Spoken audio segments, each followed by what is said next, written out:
Здрасти, гледате мое видео. Това видео ще говорим за къща на инфлуенсърите и ще си дам тук някакво едно, две, три мнения по въпроса с тук някакви темички и ще си говорим за финала предстоящия на къща на инфлуенсърите. Горе-долу е това. Така, между другото, за тези хора, които не знаят, стримам в Twitch, мога да последвате линк долу в описанието или мога просто напишете Иван Скоя долу в Twitch и да, благодаря да си направя тази реклама така набързичко и така. Ай, продължавайте с видеото. Така, един дисклеймер искам да дам тук сега в началото на видеото е, че такива видеа вече се правили, не правя нещо по-различно, но искам да си кажа мнението като един бивш зрител на това предаване, ако мога го нарека, защото то реално е било започнато като според мен проект, който да се конкурира с телевизията и в последствие малко вече си губи смисъл според мен, става нещо друго.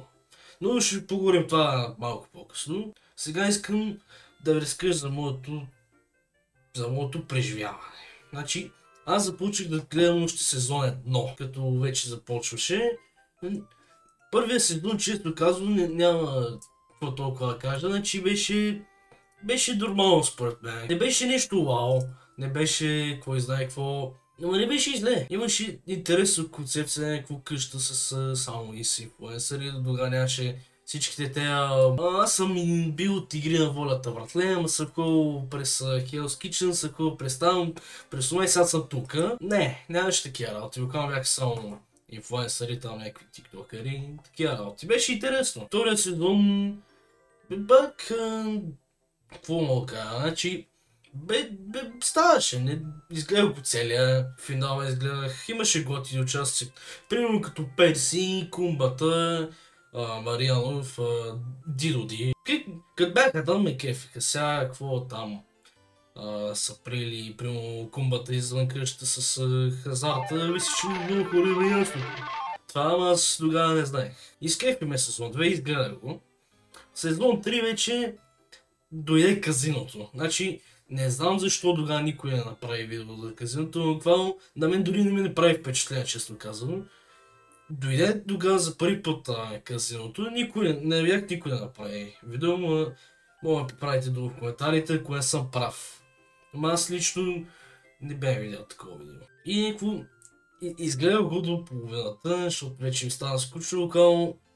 Не знам, който е гледал, това да си каже, но ми беше скучно да гледам everyday нещата на брата на Кумбата, братле, там Янко, братле и Валерия. На мен беше често казвам скучно и става ми всеки епизод да е някаква простащина, защото да знам, малко между простащината трябва някакъв баланс, някакво да има нещо по-така.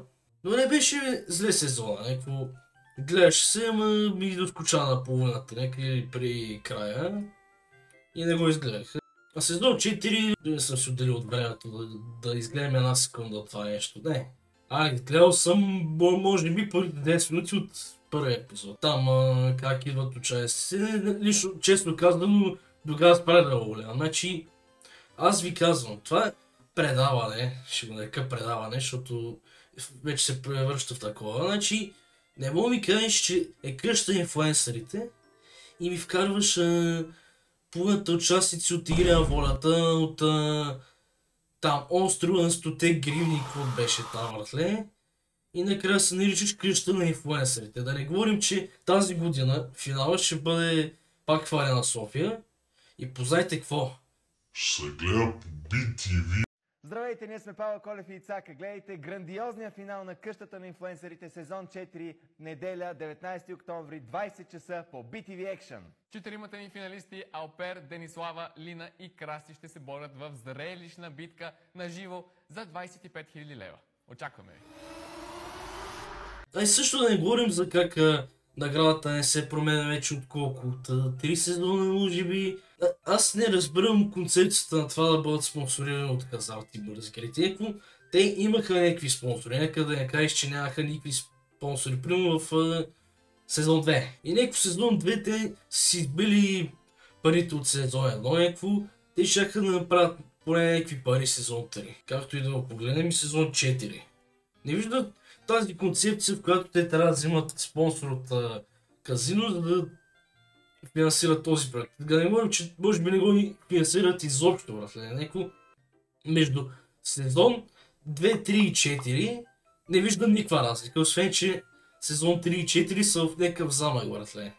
Сега са някакво говоря за това, аз снимам това видео от терасата, братле, ама виждам едни и същи хора, как постоянно са на синхрони, не се дават синхрони на други участници. Примерно в сезон 3 на Азов и на Shadow Hex почти никакви нямаше.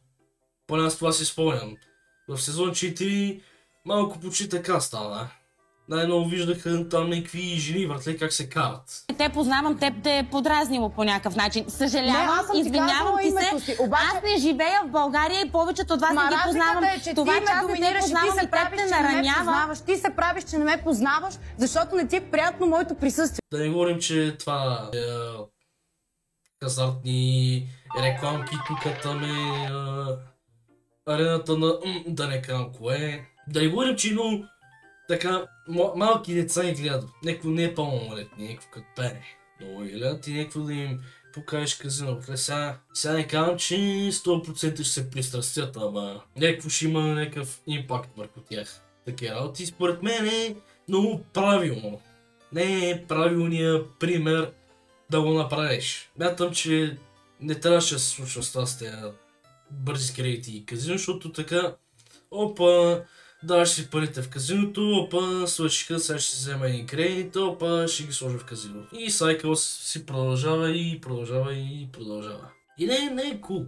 Не е кул просто. И да, както казах, парите не се инвестират някакво. По принцип не исках да говоря за това, ама предполагам, че много хора са видяли примерно една снимка на Ицака, братле, или там какво беше сторито, ето е купил на жена си на BMW или там какво беше. Сега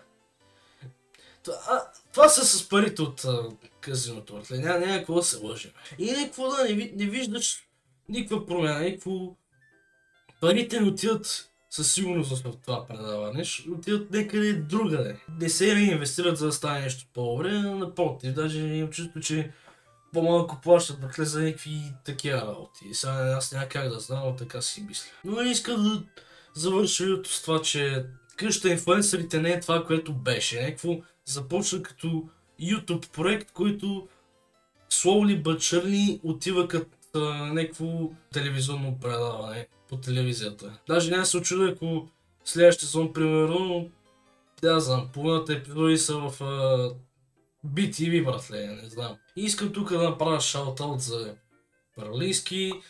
Може би хората, които гледат това видео, най-вероятно са гледали неговото видео, ама аз искам да си окажа, братле.